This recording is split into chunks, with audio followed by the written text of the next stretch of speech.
श्रावण पौर्णमी पूर्वास्थ शुक्रवारे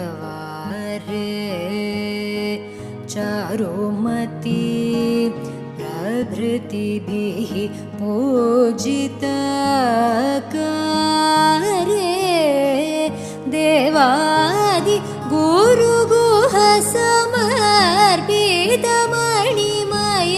हारे दीनजन संरक्षण निपुणकनकधारे भावनाभेदचतुरे भारती सन्नुतवरे कैवल्यवितरणपरे काङ्क्षितफलप्रदे श्रीवरलक्ष्मी नमस्तुभ्यं।